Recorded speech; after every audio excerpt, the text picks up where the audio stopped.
Welcome back to This Day Live, the Sunday talk show here on the Arise News channel. The Nigerian Civil Aviation Authority has announced sanctions meted to 5 aviation companies over a case of regulatory infractions. According to NCAA's Director of Public Affairs and Consumer Protection, Michael Achimogo, the sanctioned firms include Air Peace, Ethiopian Airlines, Arik Air, Aero Contractors, and Royal Air Maroc. On December 24, the Aviation Authority had given a hint that it sanctioned 5 airlines, comprising 2 international and 3 domestic operators, for violating Part 19 of the NCAA regulations of 2023. NCAA said the violations include failure to refund passengers within the stipulated time frame, non-responsiveness to authorities' directives, incidents of missing and manhandled luggage, short-landed baggage, and issues relating to flight delays and cancellations. I'm now being joined by Aviation Executive Alex Nwaba, Dr. Alex Nwaba, who is the second Vice President of Aviation Safety Roundtable Initiative and President of Aircraft Owners and Pilots Association of Nigeria, to discuss this development. Good to have you on This Day Live. Good evening. Thank you for having me. Well, how significant is this? Because I've read reports saying that this is the first time in more than a decade that the Nigerian Civil Aviation Authority will show that it's not a toothless bulldog, and I can stand up to defend consumer interests. Well, it is significant, but we must understand the antecedents. The current Acting Director General of the Nigerian Civil Aviation Authority worked his way through regulations, and before becoming the Acting Director General, he was in charge of the complaints area and consumer initiatives. So it's clear that if he was there and got no results, now he's the Acting DG, he's able to do what he needs to do, given his experience in this office. Okay, but how do you think this will work out? I know that Air Peace, the chairman of Air Peace, Alex Onyema, has said, well, he knows that some of his staff are truly guilty of infractions, and the company will comply. The same thing with Ethiopian Airlines. Even if Ethiopian Airlines is saying, okay, let us look at how we can work this out. Yes. To the ordinary customer, what is in it for all those people who have been kept waiting, all those people who have lost their luggage? Are they going to expect some kind of windfall payments? Well, the laws have been there, the regulations have been there.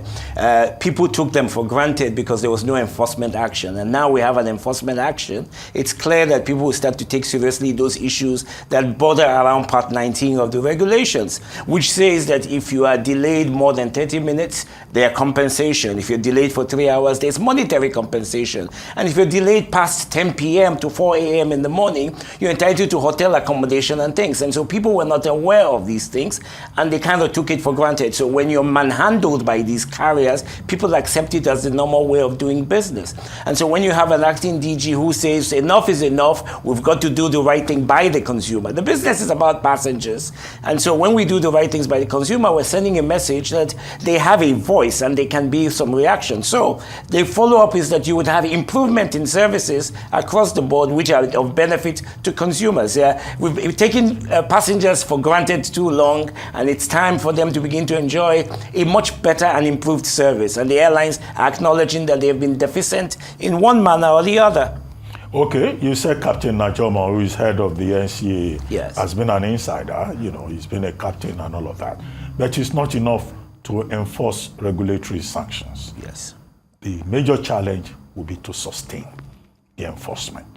Because tomorrow, we'll still hear that passengers are not properly treated.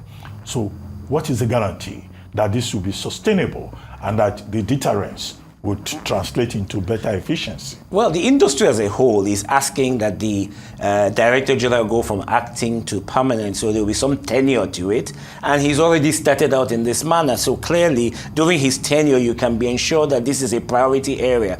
It didn't just happen with sanctions. He first built up the Consumer Protection Unit. He created platforms for people to report their challenges. He gave the airlines the opportunity to address these issues.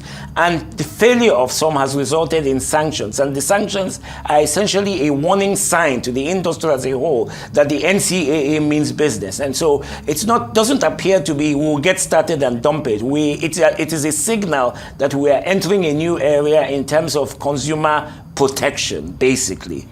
Okay, are there provisions, or ways of enforcing quality customer service? Because you go to any of these airlines, they keep you waiting. Nobody explains anything to you. You try to find out what is going on. They talk to you rudely.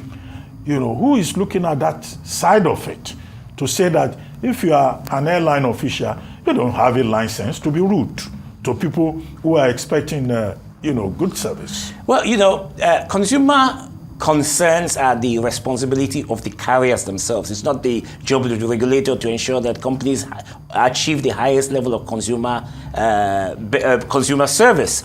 And so the idea generally in a competitive market is if you're not treated right by a particular airline, you have the liberty to pick another.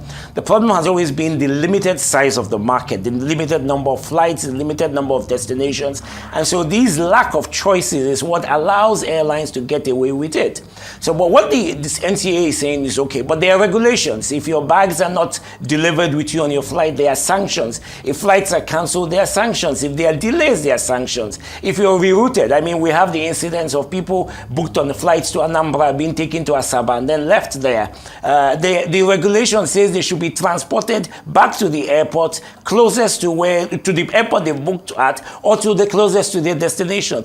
These things haven't been happening, and so having a sanction regime where people know their consequences will will compel companies to do what they ought to be doing. After all, what's a business about? Your customers, the best treatment of your customers. So those ethics are expected to change once we know there's a punishment. The problem is, as you've said, is that we have never had a regime of punishment or sanctions for bad behavior. Okay, how healthy is the aviation sector in Nigeria today?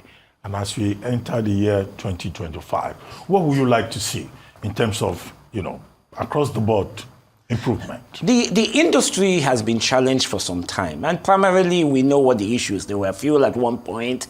There's capital issues. We need to improve the access to capital markets and the way airlines raise money. But a few more airlines will come on stream next year. Already towards the end of this year, 2 more airlines got additional approval, and now they're entering an industry where the government is looking and its regulator is looking and saying you need to improve the quality of your services. So basically, for the new year, we should be expecting that people will get treated better, that the airlines will align. If you see the DG's posture, the airline will align their schedules to the aircraft availability rather than creating a schedule for 15 airplanes and using 5 airplanes to attempt to achieve that. And so you have some of these constraints. Then I think that one of the biggest issues that hasn't been dealt with is not even the issue of consumer protection, but more of the issue of the structure and nature of airlines in terms of corporate governance principles, economic regulation. So now we have consumer protection regulation. We need to look very deeply at economic regulations. Who sits on the boards of airlines? How do boards interface between the company and management? How even the regulators? Many of these regulatory agencies do not have sitting boards, and that was a problem with Sirica up until the very last minute. On the last hour of his departure, he started to appoint board members. So we're expecting that next year this minister will appoint boards that work with managements of these agencies so that we can have a much more efficient and effective management system across the board with organizations, regulatory agencies, and all of these parties. And then basically we need greater access to capital as an industry, which will allow us for expansion. So there are many things that need to be addressed, and hopefully the signal is that things are getting addressed. Okay, on that note, I would like to thank you very much, Dr. Alex Nwaba, for joining us on this Live This Sunday Talk Show. It's always a pleasure. Thank you very much. Of the season, Same to you. Again.